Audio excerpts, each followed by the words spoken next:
Langit pagi di sebuah kota kecil di Amerika berwarna abu-abu. Awan tipis menutupi cahaya matahari yang baru saja terbit. Di tengah suasana hening itu berdiri sebuah bangunan tua dengan dinding bata merah, berjendela besar bergaya gotik, dan lonceng besar di puncaknya. Bangunan itu adalah sebuah biara yang sudah berdiri sejak abad ke-19. Tempat ratusan biarawati mengabdikan hidup mereka. Hari-hari di biara itu selalu berjalan dalam pola yang sama. Bangun sebelum fajar, doa bersama, sarapan sederhana, bekerja di kebun, mengajar di sekolah, atau melayani masyarakat sekitar. Setelah itu mereka kembali ke ruang doa, bernyanyi dengan suara lembut, dan malam hari menutup diri dalam kesunyian. Tidak ada yang boleh dilanggar. Semua berjalan sesuai aturan yang diwariskan turun-temurun. Bagi orang luar, kehidupan itu tampak tenang, penuh kedamaian. Namun di balik senyuman biarawati, tersimpan pertanyaan-pertanyaan yang mulai tumbuh. Pertanyaan yang tidak pernah mereka suarakan, tapi menghantui dalam doa-doa malam. Salah satunya adalah Suster Mary, seorang biarawati berusia 35 tahun. Sejak remaja, ia memutuskan masuk biara karena ingin melayani Tuhan dengan sepenuh hati. Bertahun-tahun ia jalani rutinitas dengan tekun, tanpa banyak bertanya. Namun, suatu malam ketika ia membaca ulang kitab sucinya, matanya berhenti pada ayat yang berbunyi, "Beranak cuculah dan bertambah banyaklah, penuhilah bumi." Ayat itu sederhana, tapi seperti menghantam batinnya. Jika Tuhan memerintahkan manusia untuk berkembang biak, mengapa kami harus meninggalkan pernikahan? Bukankah keluarga adalah bagian dari kehidupan yang dikehendaki Tuhan? Pikirnya sambil menutup kitab dengan tangan bergetar. Pertanyaan itu membuat Mary gelisah. Ia tidak berani membicarakannya pada siapapun, bahkan pada pastor yang menjadi pembimbingnya. Tapi tatapan kosongnya saat doa malam, dan air matanya yang jatuh diam-diam, membuat beberapa biarawati lain menyadari ada yang berbeda. Hari berganti minggu, dan kegelisahan itu mulai menular. Suster Anna, yang masih berusia 28 tahun, suatu hari berbisik pada Mary saat mereka sedang merapikan kebun biara.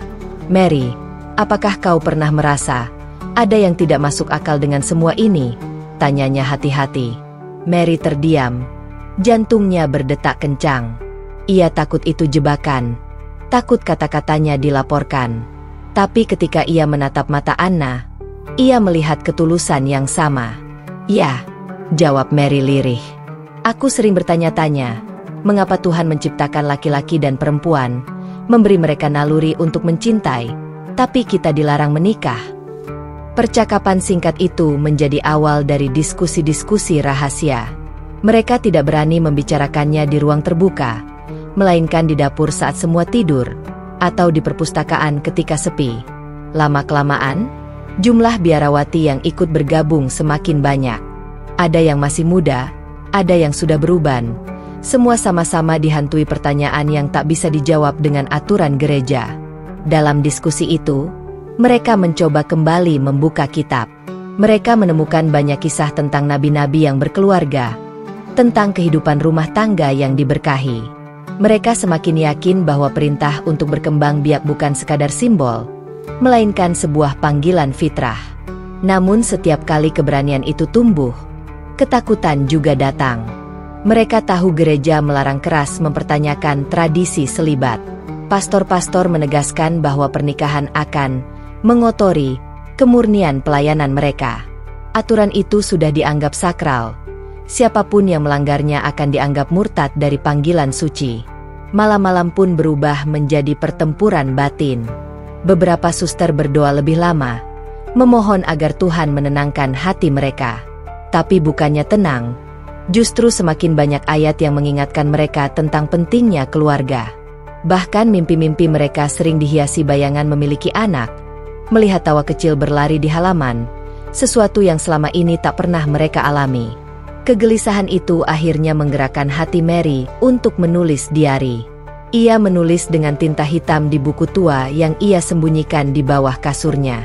Tuhan, jika Engkau memerintahkan kami berkembang biak, mengapa Engkau menempatkanku di jalan yang menolak fitrah itu? Aku ingin taat pada MU, bukan hanya taat pada aturan manusia. Setiap kalimat yang ditulisnya seperti beban yang terlepas, tapi sekaligus menambah keyakinan bahwa ada sesuatu yang tidak beres dalam jalan yang ia jalani. Hari-hari berikutnya, semakin banyak suster yang ikut gelisah. Mereka masih menjalankan rutinitas, masih bernyanyi di kapel, masih tersenyum di hadapan umat yang datang berkunjung. Tapi jauh di lubuk hati, mereka tahu ada kebenaran yang belum mereka temukan. Mary sering memandang keluar jendela biara, menatap ke arah jalan kota yang ramai. Di sana, ia melihat keluarga-keluarga sederhana berjalan bersama anak-anak mereka. Ia melihat seorang ayah menggendong bayi, seorang ibu menggandeng anak kecil yang tertawa riang. Pemandangan itu terasa seperti cermin yang menohok, mengingatkan bahwa hidup bukan hanya doa dan kesunyian, melainkan juga cinta dan keturunan. Benih kegelisahan itu kini tumbuh menjadi pohon kecil di hati ratusan biarawati di biara itu. Mereka belum berani mencari jawabannya lebih jauh, tapi mereka tahu satu hal, pertanyaan ini tidak bisa terus dikubur. Cepat atau lambat, mereka harus menemukan kebenarannya. Dan tanpa mereka sadari, kegelisahan itu adalah langkah pertama yang akan membawa mereka menuju cahaya kebenaran. Cahaya yang kelak mengubah jalan hidup mereka selamanya. Malam itu, ruang doa di biara hanya diterangi cahaya lilin yang berkelip.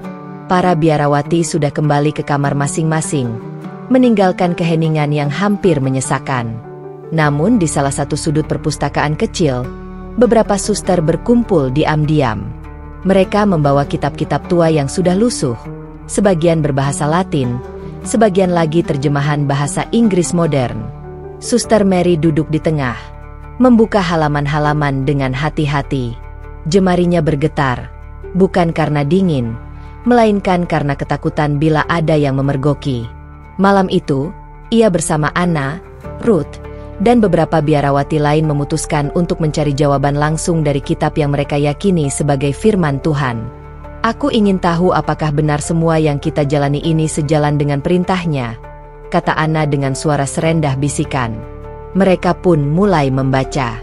Ayat demi ayat muncul dengan makna yang semakin membuat dada mereka sesak. Beranak cuculah dan bertambah banyaklah. Penuhilah bumi dan taklukkanlah.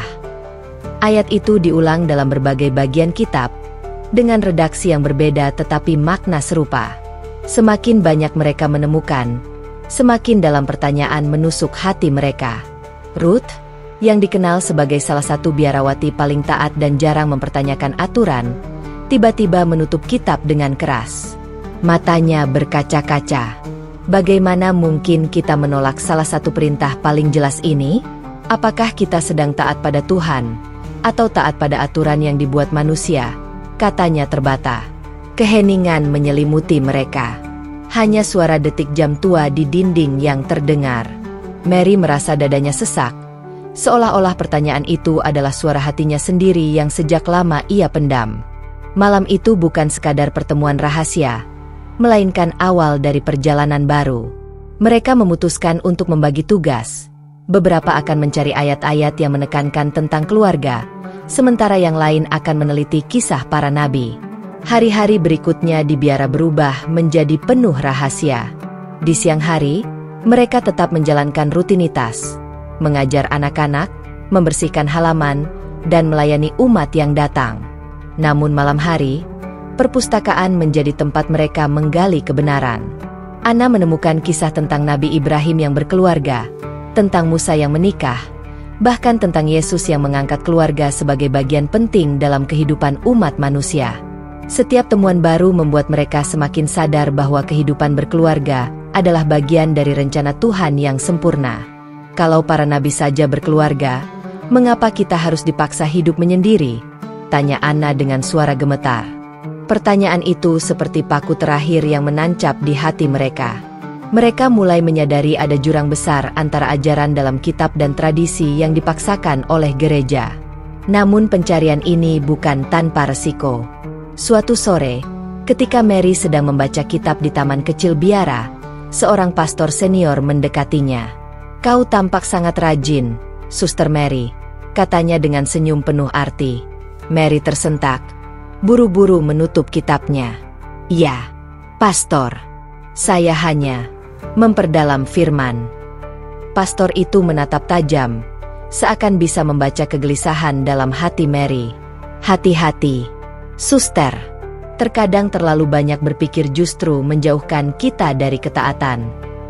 Ucapan itu membuat Mary gemetar. Ia tahu, jika ketahuan, bukan hanya dirinya, tetapi seluruh kelompok kecil itu bisa dihukum. Meski begitu, mereka tidak berhenti. Setiap malam mereka menemukan ayat-ayat baru, menyalin dengan tangan, menyembunyikan catatan di balik buku doa agar tidak dicurigai. Semakin banyak mereka membaca, semakin jelas bahwa fitrah manusia untuk berkeluarga adalah sesuatu yang diridhai Tuhan. Suatu malam, Ruth yang biasanya pendiam tiba-tiba berkata, "Aku tidak ingin mati tanpa pernah merasakan kasih seorang suami, atau melihat anakku sendiri tertawa." Apakah itu salah? Bukankah itu justru panggilan Tuhan? Air mata jatuh di wajah para biarawati lainnya. Mereka semua merasakan hal yang sama, tapi selama ini dipaksa untuk meyakini bahwa menolak pernikahan adalah bentuk kesucian. Kini, dengan ayat-ayat yang mereka baca sendiri, keyakinan itu mulai runtuh. Kegelisahan berubah menjadi keberanian kecil. Mereka tidak lagi sekadar bertanya, tetapi mulai mencari kebenaran di luar batas biara. Ada rasa takut, tapi juga ada cahaya harapan. Mary menutup kitabnya malam itu, lalu menatap teman-temannya. Jika benar Tuhan menghendaki kita berkembang biak, maka kita harus berani mencari jalan. Kita tidak bisa lagi hanya diam. Ucapan itu seperti janji. Meski belum tahu kemana langkah mereka akan menuju, hati mereka sudah sepakat. Pencarian ini tidak boleh berhenti di halaman kitab. Di tengah kesunyian biara tua itu, dengan cahaya lilin yang hampir padam, sekelompok biarawati menanamkan tekad baru. Mereka tidak lagi sekadar menjadi pengikut aturan, tapi pencari kebenaran sejati. Dan tanpa mereka sadari, keberanian kecil itu adalah pintu pertama menuju cahaya yang lebih terang, cahaya yang akan mengubah hidup mereka dan menginspirasi dunia. Hari itu, musim semi mulai menyapa kota kecil di Amerika. Bunga-bunga bermekaran di taman sekitar biara. Udara sejuk berhembus lembut, seolah memberi kehidupan baru. Namun di balik keindahan alam, hati para biarawati masih dipenuhi tanda tanya besar. Suster Mary duduk di perpustakaan biara, menatap jendela tinggi dengan pandangan kosong. Ia baru saja menutup kitab sucinya setelah berminggu-minggu membaca dan mendiskusikan ayat-ayat bersama teman-temannya. Kini, ia merasa bahwa pertanyaan mereka sudah melampaui batas biara. "Jika jawabannya tidak sepenuhnya ada di sini," bisiknya pelan, "mungkin Tuhan ingin kita mencarinya di luar." Ucapan sederhana itu menjadi titik balik.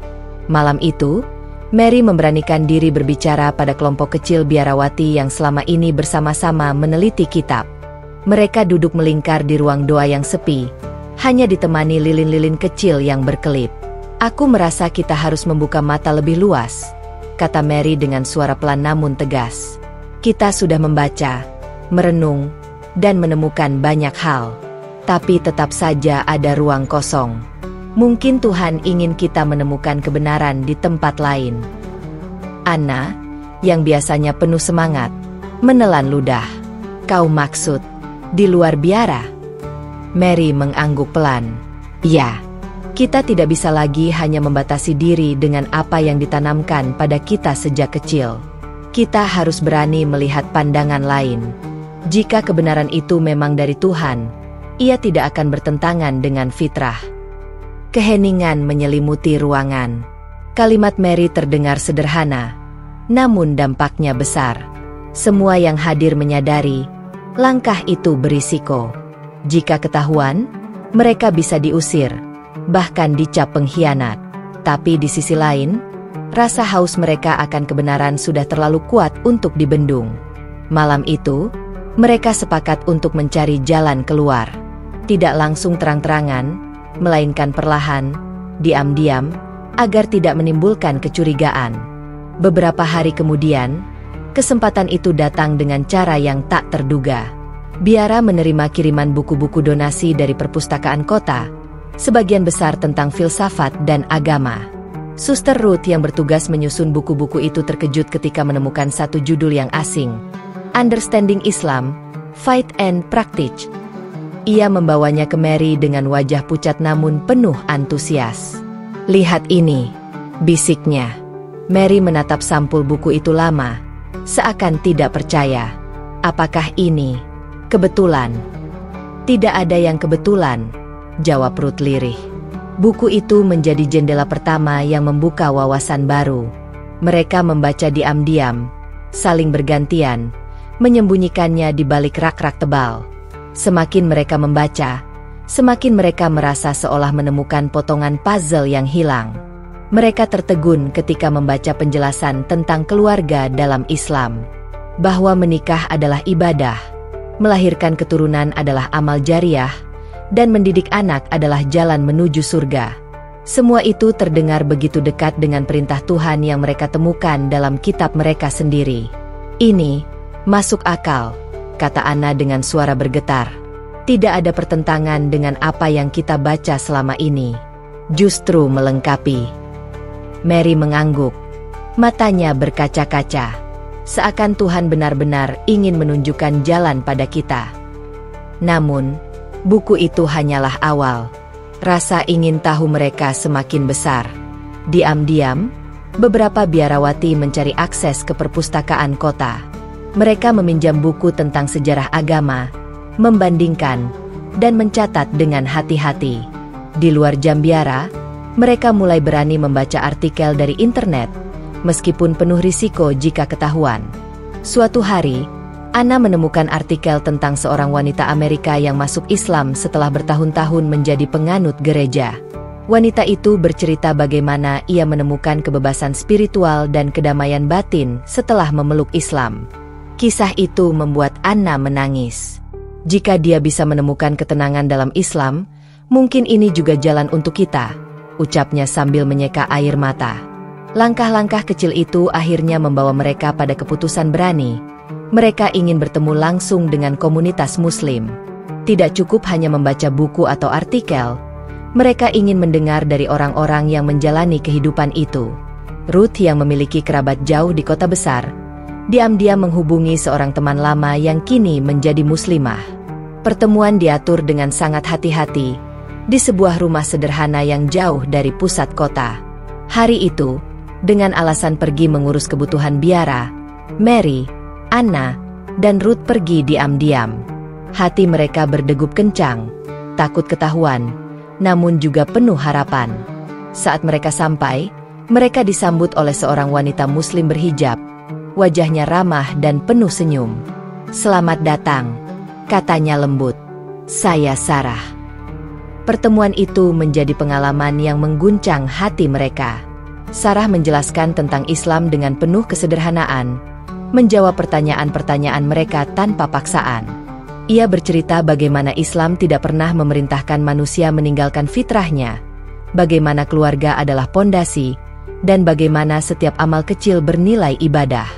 Mary mendengarkan dengan mata berkaca-kaca. Ini, seolah-olah semua yang selama ini kami cari akhirnya terjawab. Hari itu, mereka pulang dengan hati yang berbeda. Mereka masih mengenakan seragam biarawati, masih hidup di dalam biara, tetapi di dalam hati, pintu baru telah terbuka. Pintu itu adalah awal dari perjalanan besar, perjalanan yang akan mengubah seluruh hidup mereka. Mereka sadar, jalan di depan penuh rintangan. Namun, untuk pertama kalinya, mereka merasa bahwa Tuhan benar-benar sedang menuntun langkah mereka. Malam itu, langit kota diselimuti cahaya lampu jalan yang redup. Mobil tua berwarna abu-abu berhenti di sudut jalan kecil yang sepi. Dari dalamnya turun 3 wanita berkerudung hitam panjang. Mereka adalah Mary, Anna, dan Ruth, yang malam itu nekat meninggalkan biara dengan alasan mengurus kebutuhan luar. Namun sesungguhnya, mereka menuju pertemuan yang sudah lama mereka tunggu, pertemuan langsung dengan komunitas Muslim. Rumah yang mereka datangi sederhana, berdinding kayu dengan halaman kecil penuh bunga. Di depan pintu, seorang wanita berhijab menunggu dengan senyum hangat. "Assalamualaikum," ucapnya dengan lembut. Mereka tidak mengerti sepenuhnya arti kata itu, tapi intonasinya menenangkan. Wanita itu adalah Sarah, muslimah yang pernah mereka temui singkat di pertemuan pertama. Kali ini, Sarah mengajak beberapa temannya. Begitu masuk ruang tamu, Mary dan kawan-kawan disambut oleh sekelompok muslim dan muslimah yang wajahnya penuh kehangatan. Tak ada tatapan curiga, tak ada rasa menghakimi. Justru suasananya seperti keluarga yang lama berpisah lalu berkumpul kembali. "Silakan duduk," kata seorang pria parubaya dengan janggut putih yang rapi. "Kami senang kalian datang. Jangan merasa takut. Kami di sini hanya ingin berbagi." Mary menelan ludah. Jantungnya berdetak kencang. Ia sadar, langkah ini sangat berisiko. Jika pihak biara tahu, ia bisa diusir, bahkan dicap pengkhianat. Namun ketika ia melihat senyum tulus dari orang-orang di ruangan itu, rasa takutnya sedikit demi sedikit memudar. Malam itu, pertemuan dimulai dengan perkenalan. Komunitas Muslim yang hadir berasal dari berbagai latar belakang. Ada yang imigran dari Timur Tengah, ada yang asli Amerika yang sudah lama masuk Islam. Mereka bercerita singkat tentang hidup mereka, tentang bagaimana Islam mengajarkan keseimbangan, beribadah kepada Tuhan tanpa melupakan tanggung jawab sebagai manusia. "Islam tidak hanya soal doa dan ibadah di tempat ibadah," kata Sarah lembut, "tetapi juga tentang bagaimana kita memperlakukan keluarga, tetangga, bahkan orang asing. Semua ada aturannya, dan semua itu memberi makna dalam hidup." Ruth, yang biasanya pendiam, memberanikan diri bertanya, "Apakah dalam Islam seorang rohaniawan juga tidak boleh menikah?" Pria parubaya itu tersenyum, lalu menggeleng. "Tidak, Suster. Nabi kami, Muhammad, adalah seorang suami, seorang ayah, sekaligus pemimpin umat. Beliau tidak pernah meninggalkan fitrah manusia. Menikah adalah ibadah, melahirkan anak adalah ladang pahala, dan mendidik keluarga adalah bagian dari pengabdian kepada Tuhan." Air mata Ana jatuh seketika. Kata-kata itu seperti menyingkap kabut tebal yang selama ini menutup hatinya. Baginya, ajaran ini bukan sekadar logis, tetapi juga penuh kasih. Pertemuan itu berlanjut dengan penjelasan tentang ajaran dasar Islam. Mereka mendengar tentang tauhid, keyakinan bahwa Tuhan hanya satu, tanpa sekutu. Mereka juga mendengar tentang salat 5 waktu, zakat, puasa, dan haji. Semua dijelaskan dengan sederhana, tanpa paksaan. Mary mendengarkan dengan mata berbinar. "Semua ini terasa begitu jernih," bisiknya. Suasana malam itu penuh kehangatan.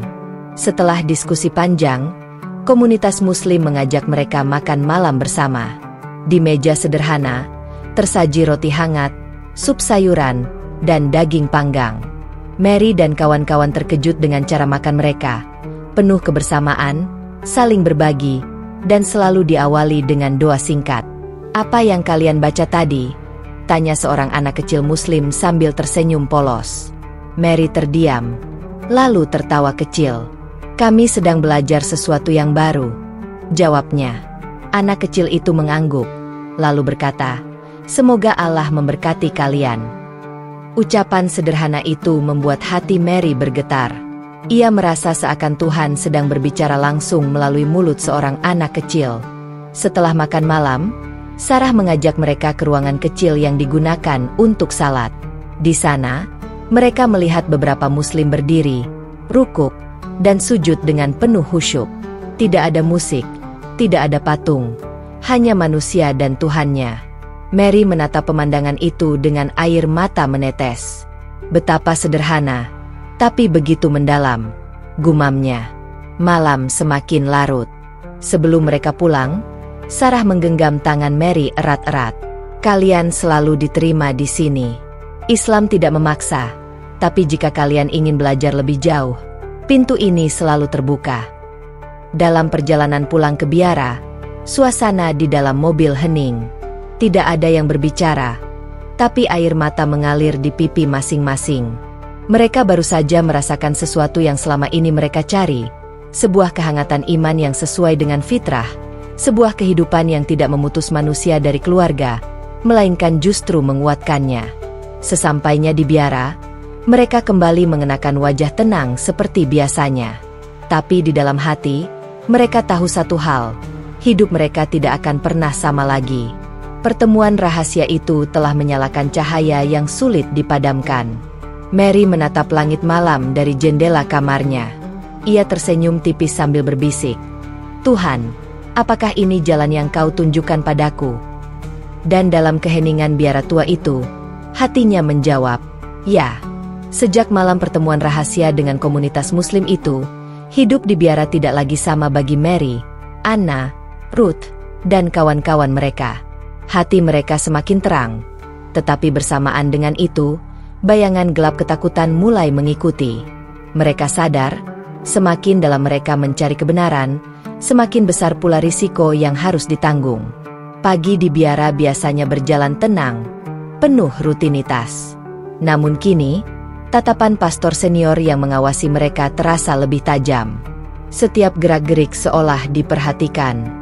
Mary mulai merasakan beban berat, seperti ada mata tak kasat mata yang selalu mengawasinya. Suatu hari, setelah doa pagi, Pastor Thomas, pemimpin biara itu, mengumpulkan semua biarawati di aula besar. Suaranya berat dan penuh wibawa. "Aku mendengar ada bisikan-bisikan yang tidak seharusnya," katanya sambil menatap tajam. "Ada yang mulai mempertanyakan aturan suci yang telah dijaga gereja selama berabad-abad. Aku ingin mengingatkan kalian, keraguan adalah pintu setan. Sekali kalian terbuka padanya, iman kalian hancur." Kata-kata itu membuat ruangan sunyi.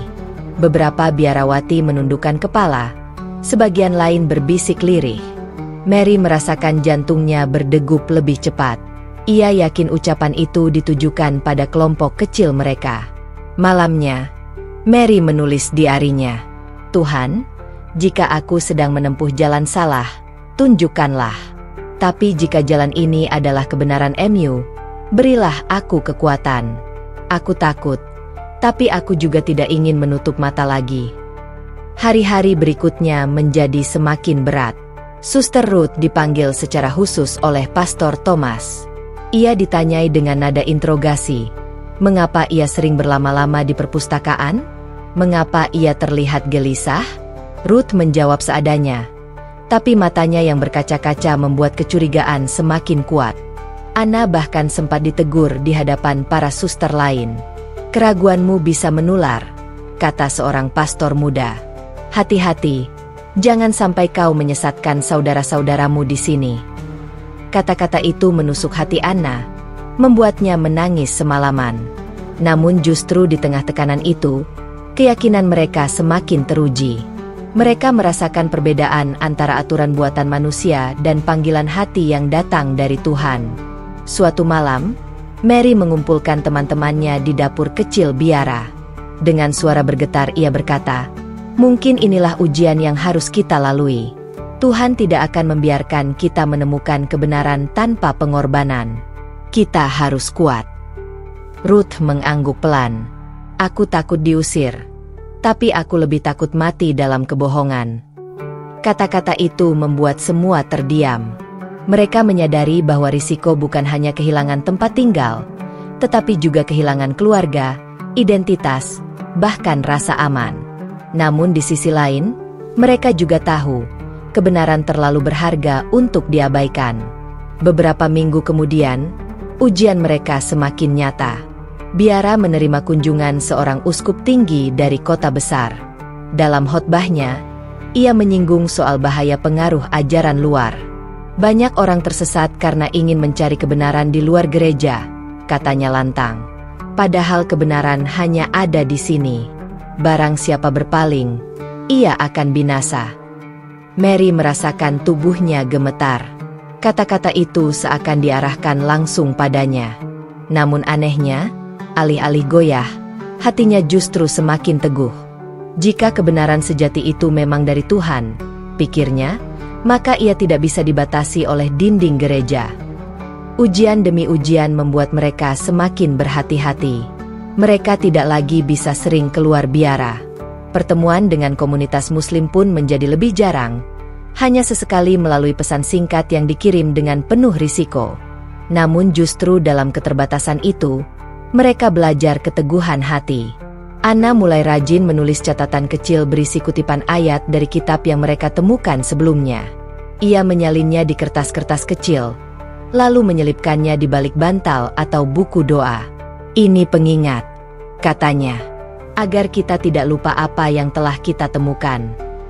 Ruth memilih jalan berbeda. Ia mulai berdoa dengan cara yang lebih pribadi. Suatu malam, ia berlutut di kamarnya, menutup mata, dan berkata dengan suara lirih, "Tuhan, aku tidak tahu harus menyebut MU dengan nama apa, tapi aku tahu Engkau Maha Esa. Bimbinglah aku, jangan biarkan aku tersesat." Air matanya mengalir deras, namun hatinya terasa lebih ringan. Mary sendiri menemukan kekuatan dengan mengingat kembali pertemuan bersama Muslim. Ia terbayang tatapan penuh kasih dari Sarah, doa sederhana sebelum makan, dan sujud khusyuk yang dilihatnya di ruangan salat kecil itu. Semua itu baginya adalah tanda bahwa kebenaran tidak harus rumit, melainkan justru sederhana. Ujian terbesar datang ketika seorang biarawati lain, yang mencurigai perubahan mereka, mulai mengawasi. Ia melaporkan kepada pastor bahwa Mary dan kelompoknya sering berkumpul diam-diam. Situasi semakin berbahaya. Suatu sore, Pastor Thomas memanggil Mary ke ruangannya. Dengan wajah serius ia berkata, "Aku ingin kau jujur. Apakah kau masih setia pada panggilan suci ini?" Mary terdiam lama. Dalam hatinya, ia ingin berteriak bahwa kebenaran tidak bisa dipenjara. Namun ia tahu, waktunya belum tepat. Dengan suara tenang ia menjawab, "Saya masih mencari, Pastor." Pastor Thomas menatapnya lama, lalu berkata dingin, "Berhati-hatilah, Suster. Keraguan adalah awal kehancuran." Mary keluar dari ruangan itu dengan napas terengah. Namun dalam hatinya ia tahu, justru itulah bukti bahwa jalan yang ia tempuh adalah jalan penuh perjuangan. Tuhan sedang menguji, apakah ia benar-benar berani melangkah, atau kembali mundur ke dalam zona nyaman? Malam itu, Mary kembali menulis diarinya. "Tuhan, aku tidak tahu apa yang menanti di depan. Tapi aku yakin Engkau tidak akan menelantarkan hamba MU yang mencari dengan tulus. Jika ini adalah ujian, maka berilah aku kekuatan untuk bertahan." Dan di kamar-kamar biara lainnya, Anna, Ruth, dan biarawati lain juga berdoa dengan cara mereka masing-masing. Meski tertekan, hati mereka semakin mantap. Mereka menyadari satu hal, jalan menuju kebenaran memang penuh ujian, tetapi justru disitulah letak kekuatan iman yang sesungguhnya. Malam itu hujan turun deras. Petir sesekali menyambar, menerangi dinding tua biara. Mary terjaga dari tidurnya. Matanya sulit terpejam. Di kepalanya masih berputar pertanyaan besar yang tak kunjung menemukan jawaban. Ia merasakan panggilan kuat, seolah ada sesuatu yang menunggu untuk ia temukan. Pagi harinya, Sarah, Muslimah yang pernah mereka temui, mengirim pesan singkat lewat seorang kenalan. Pesannya hanya beberapa kata, "Aku punya sesuatu untuk kalian. Hati-hati, jangan sampai ketahuan." Mary membaca pesan itu dengan tangan gemetar. Ia segera menunjukkan kepada Anna dan Ruth. Mereka saling pandang, menyadari bahwa ini bukan hal sepele. "Mungkin ini jawaban dari doa-doa kita," bisik Anna. Malam berikutnya, mereka bertiga mencari alasan untuk keluar biara. Dengan hati-hati, mereka pergi ke rumah sederhana yang pernah menjadi tempat pertemuan sebelumnya. Sarah menyambut dengan senyum hangat meski wajahnya tampak serius. Dari balik tas kain, ia mengeluarkan sebuah buku bersampul hijau, dengan huruf-huruf indah yang asing di mata Mary. "Ini Al-Quran," kata Sarah perlahan. "Kitab suci kami. Aku tahu kalian sedang mencari, jadi bacalah. Tapi hati-hati, jangan sampai jatuh ke tangan yang salah." Mary menerima kitab itu dengan kedua tangan gemetar. Ia merasakan sesuatu yang sulit dijelaskan, seperti memegang cahaya yang tertutup lembaran. Anna dan Ruth juga tertegun, seolah waktu berhenti. Malam itu, mereka kembali ke biara dengan hati berdebar. Di kamar kecil mereka, dengan lampu redup, Mary membuka lembar pertama. Tulisan Arab di sisi kiri tampak asing, namun di sisi kanan ada terjemahan dalam bahasa Inggris. Ia mulai membaca perlahan. In the name of Allah, the most gracious, the most merciful. Mary berhenti sejenak. Dadanya bergetar. Kata-kata sederhana itu menusuk hatinya lebih dalam dari semua doa panjang yang pernah ia hafalkan di biara. Anna menutup wajah dengan kedua tangan, menangis tanpa suara. Ruth berbisik, seolah Tuhan sedang berbicara langsung. Mereka terus membaca. Ayat-ayat awal surah Al-Fatihah berbicara tentang memuji Tuhan, memohon bimbingan, meminta ditunjukkan jalan yang lurus. Tidak ada doa kepada manusia, tidak ada perantara, hanya Tuhan semata. Mary memejamkan mata. Inilah yang selama ini kucari. Doa yang sederhana, tapi penuh makna. Malam itu mereka membaca hingga larut. Setiap ayat membuka lapisan baru di hati mereka. Mereka menemukan kisah-kisah tentang para nabi, Ibrahim, Musa, Isa, nama-nama yang tidak asing, tapi kini dipahami dengan cara berbeda. Mereka membaca bagaimana Isa disebut sebagai nabi besar, bukan Tuhan. Hal itu mengejutkan sekaligus menenangkan. Selama ini aku merasa ada yang janggal, kata Anna lirih. Bagaimana mungkin Tuhan harus menjadi manusia? Tapi di sini, semua jelas. Isa tetap mulia, tapi tetap hamba Allah. Ruth mengangguk. Air matanya jatuh mengenai halaman kitab. Seolah semua kepingan puzzle yang berserakan kini menyatu. Hari-hari berikutnya, Al-Quran itu menjadi cahaya rahasia mereka. Setiap malam, secara bergiliran, mereka membacanya dengan penuh kehati-hatian. Kadang mereka harus menutup kitab itu dengan cepat saat mendengar langkah kaki mendekat. Namun ketakutan itu tidak mengalahkan rasa haus mereka akan kebenaran. Suatu malam, Mary membaca surah Al-Ikhlas. Katakanlah, Dialah Allah yang Maha Esa. Allah tempat bergantung segala sesuatu. Dia tidak beranak dan tidak diperanakan. Dan tidak ada sesuatu pun yang setara dengannya. Mary menatap kosong ke arah tembok. Kata-kata itu begitu kuat, begitu tegas. Tidak ada ruang bagi kebingungan, tidak ada ruang bagi keraguan. Tuhan adalah satu, tidak beranak, tidak diperanakan. Ini jawaban dari semua pertanyaanku, bisiknya. Anna memegang tangannya erat. Mary, kita tidak lagi sendiri. Tuhan telah menjawab doa kita. Semakin mereka membaca, semakin besar keberanian tumbuh dalam diri mereka. Mereka mulai menyalin ayat-ayat penting di kertas kecil, menyembunyikannya di tempat-tempat aman. Mereka bahkan menghafal beberapa ayat pendek, agar tetap melekat meski suatu saat kitab itu harus hilang dari tangan mereka. Namun bukan hanya kata-kata indah yang mereka temukan. Mereka juga menemukan peringatan keras tentang orang-orang yang tahu kebenaran tetapi menolaknya, tentang hati yang keras, tentang kesombongan manusia. Mary merasakan ayat-ayat itu seolah sedang berbicara langsung kepadanya, bahwa mencari kebenaran bukan sekadar rasa ingin tahu, tetapi juga tanggung jawab besar. Jika kita sudah tahu kebenaran, apakah kita berani mengikutinya? Tanya Ruth dengan suara bergetar. Pertanyaan itu membuat suasana hening. Mereka sadar, membaca saja tidak cukup. Cepat atau lambat, mereka harus membuat keputusan besar. Malam itu, Mary kembali menulis diarinya. Kali ini ia menuliskan ayat yang baru saja dibacanya, lalu menambahkan kalimat, Ya Allah, jika Engkau benar-benar Tuhan yang Esa, tuntunlah aku. Aku takut, tapi aku ingin mengikuti MU. Ia menulis kata Allah dengan tangan bergetar. Itu pertama kalinya ia menyebut nama itu dengan keyakinan penuh, bukan sekadar mendengar dari orang lain.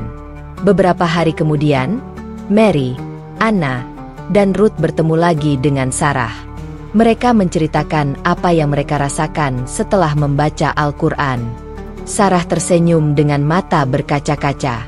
Itulah cahaya. Sekali ia masuk ke hati, ia tidak akan pernah padam. Tapi ingat, cahaya itu juga akan menguji keberanian kalian. Kata-kata itu terus terngiang. Mereka tahu, jalan ini tidak mudah. Namun mereka juga tahu, setelah melihat cahaya, mustahil kembali ke dalam kegelapan. Dan malam itu, untuk pertama kalinya dalam hidup, Mary menutup matanya, meletakkan kening di lantai kamarnya, lalu berbisik lirih. Ya Allah, tunjukkan aku jalan yang lurus. Air matanya mengalir deras. Hatinya merasa tenang seperti belum pernah dirasakannya seumur hidup. Ia tahu, hidupnya telah berubah selamanya. Hari-hari setelah Mary, Anna, dan Ruth menemukan Al-Quran menjadi masa yang penuh ketegangan. Hati mereka dipenuhi cahaya baru, tetapi langkah kaki mereka terasa semakin berat di lorong-lorong biara. Seolah setiap pintu, setiap tatapan, setiap doa pagi menguji apakah mereka masih bisa bertahan di jalan lama, atau berani menempuh jalan baru. Suatu pagi, Pastor Thomas mengumumkan aturan baru. Semua biarawati harus menyerahkan buku bacaan pribadi untuk diperiksa.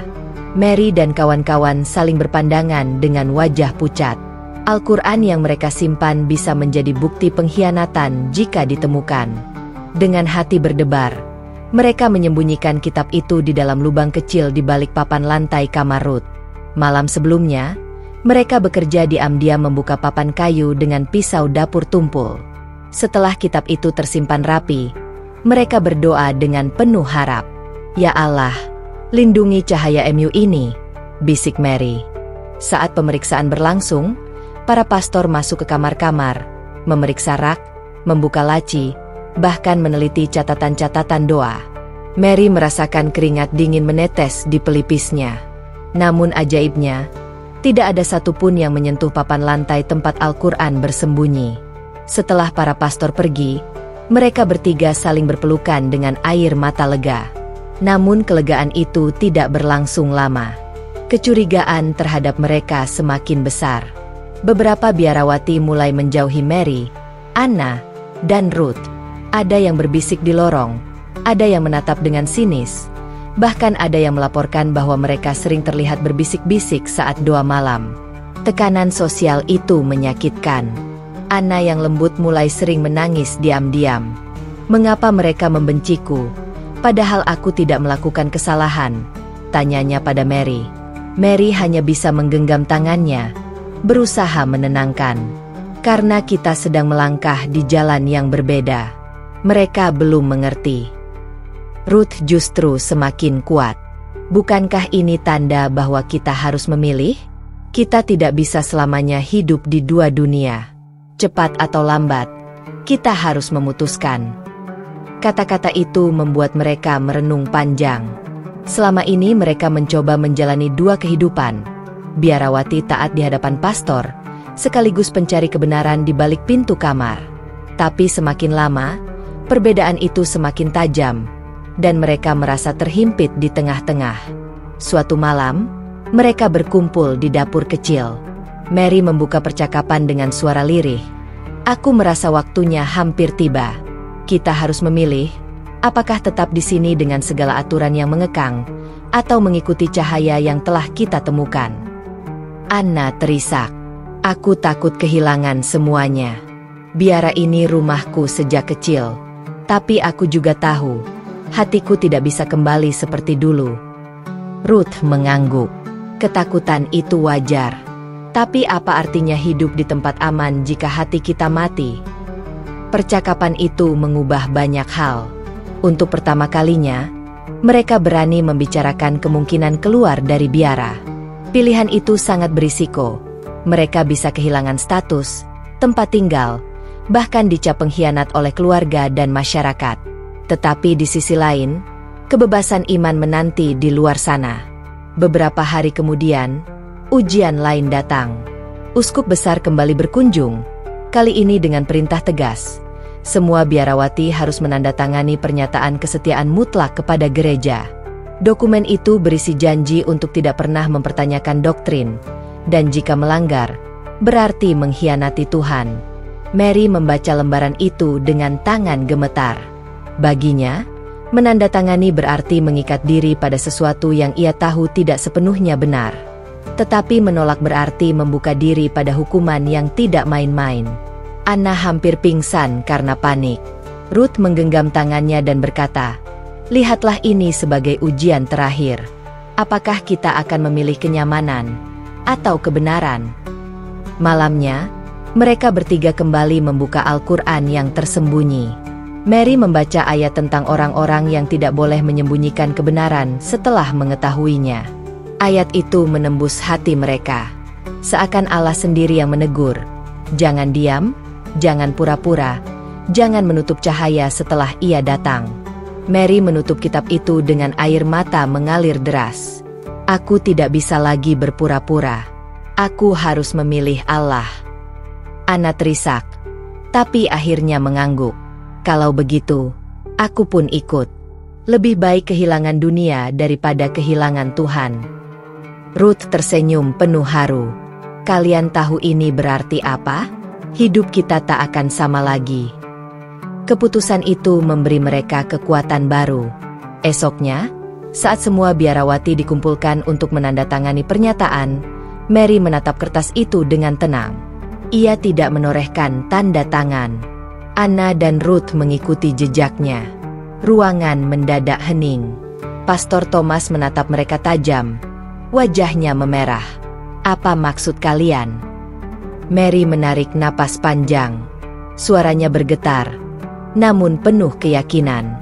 "Kami tidak bisa bersumpah pada sesuatu yang tidak lagi kami yakini. Kami hanya ingin setia pada Tuhan yang Esa." Suasana ruangan gempar. Beberapa biarawati menutup mulut. Sebagian lain terkejut hingga berdiri dari kursi. Pastor Thomas berteriak marah. Tetapi Mary tidak mundur. Itulah saatnya. Tekanan telah mencapai puncak, dan pilihan sudah mereka ambil. Mereka tahu konsekuensinya berat.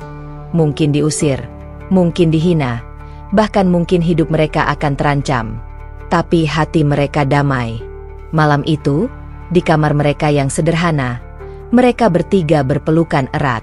Mary berbisik, "Apapun yang terjadi, kita sudah memilih jalan ini. Dan aku yakin Allah tidak akan meninggalkan kita." Air mata mereka bercampur dalam pelukan itu. Mereka sadar, inilah awal dari perjalanan baru, perjalanan menuju cahaya yang lebih besar. Subuh masih gelap ketika lonceng biara berdentang.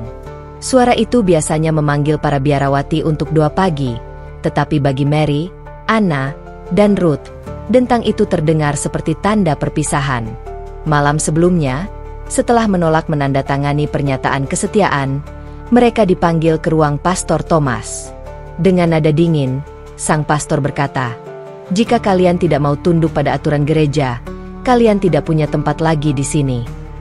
Ucapan itu seakan palu yang menghantam jantung mereka. Tak ada lagi waktu untuk bimbang. Keputusan sudah dibuat. Mereka harus meninggalkan biara, tempat yang selama ini menjadi rumah, tempat yang menyimpan kenangan masa kecil, suka dan duka. Mary mengemasi barang-barang kecilnya, sebuah salib kayu pemberian ibunya, buku doa lama, dan lembaran catatan yang berisi kutipan ayat Al-Quran yang sudah ia salin. Tangannya bergetar. Matanya basah. Ia sadar, ia bukan sekadar meninggalkan bangunan, tapi juga meninggalkan identitas lama. Anna lebih banyak diam. Ia duduk di ranjangnya sambil memeluk rosario, lalu meletakkannya perlahan di meja. "Aku tidak membencinya," katanya lirih, "tapi aku tidak bisa lagi memegangnya seperti dulu." Air matanya jatuh, tetapi wajahnya tenang. Ruth, yang tampak paling tegar, membantu keduanya mengemas. "Kita akan baik-baik saja," ujarnya. "Allah bersama kita. Kita tidak meninggalkan rumah ini untuk kesia-siaan. Kita sedang menuju rumah yang lebih luas, iman yang sejati." Saat fajar mulai menyingsing, mereka bertiga berjalan keluar melewati lorong panjang biara. Suara langkah kaki mereka bergema, seakan seluruh tembok ikut menyaksikan kepergian itu. Beberapa biarawati lain berdiri di kejauhan, sebagian menangis, sebagian menatap dengan campuran marah dan bingung. Pastor Thomas berdiri di pintu utama, menatap mereka dengan wajah keras. "Kalian akan menyesal," katanya. Mary menunduk, lalu menjawab dengan suara lirih namun mantap, "Kami tidak akan menyesal memilih kebenaran." Mereka melangkah keluar. Udara pagi yang dingin menyambut, tetapi di hati mereka ada hangat yang tak pernah mereka rasakan sebelumnya. Kebebasan. Di luar biara, mereka tak punya rencana besar. Hanya ada satu tujuan, menemui Sarah, perempuan Muslim yang selama ini menjadi jembatan cahaya. Dengan bantuan seorang kenalan, mereka sampai di rumah kecil Sarah di pinggiran kota. Begitu melihat mereka datang dengan membawa koper kecil, Sarah langsung memeluk erat. "Kalian sudah mengambil langkah besar. Aku bangga sekaligus haru," katanya dengan mata berkaca-kaca. Mary menangis di pelukan itu. "Aku takut, Sarah. Tapi aku juga merasa damai." Sarah tersenyum. "Itulah tanda Allah sudah meneguhkan hatimu. Ketakutan akan hilang, damai akan bertambah." Hari-hari pertama mereka di rumah Sarah penuh pembelajaran baru. Mereka belajar berwudu, merasakan sejuknya air menyentuh wajah sebelum sholat. Gerakan sujud yang dulu hanya mereka lihat kini mereka lakukan sendiri. Dan untuk pertama kalinya, kening mereka menyentuh lantai dengan penuh kesadaran. Anna menangis terseduh-seduh setelah sholat pertama. "Aku merasa seperti bayi yang lahir kembali," katanya. Ruth menepuk bahunya. "Kita memang dilahirkan kembali, bukan dalam tubuh, tapi dalam iman." Beberapa minggu kemudian, Sarah mengajak mereka ke masjid kecil di kota. Di sana, seorang imam menyambut dengan senyum hangat. "Kalian siap mengucapkan syahadat?" tanyanya lembut. Mary menatap Anna dan Ruth. Mereka saling menggenggam tangan, lalu mengangguk bersamaan. Dengan suara bergetar, mereka mengucapkan kalimat itu dalam bahasa Arab. "Asyhadu an la ilaha illallah wa asyhadu anna Muhammadan Rasulullah." Air mata mengalir deras. Masjid kecil itu dipenuhi suasana haru. Jemaah yang hadir memeluk mereka satu persatu, mengucapkan selamat datang. Mary merasa seolah seluruh beban yang selama ini menghimpitnya runtuh seketika. Anna merasakan ketenangan luar biasa, lebih dari semua doa yang pernah ia panjatkan di biara.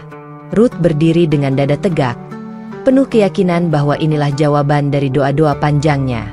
Setelah resmi menjadi muslimah, hidup mereka tidak serta-merta mudah. Mereka harus menghadapi kenyataan ditolak keluarga, kehilangan status sosial, bahkan kesulitan ekonomi. Namun semua itu mereka hadapi dengan sabar. Mary mulai bekerja di sebuah toko buku milik seorang Muslim. Ia senang karena bisa dekat dengan ilmu. Anna mengajar anak-anak kecil mengaji. Meski ia masih belajar, ia melakukannya dengan penuh cinta. Ruth, dengan semangatnya, membantu komunitas Muslim setempat mengatur kegiatan sosial. Meski sederhana, hidup mereka terasa penuh makna. Mereka kini bisa tertawa bersama, menangis bersama, dan beribadah dengan hati bebas. Suatu sore, saat mereka bertiga duduk di teras rumah Sarah, Mary berkata, "Kita kehilangan banyak hal, tapi Allah menggantinya dengan lebih banyak."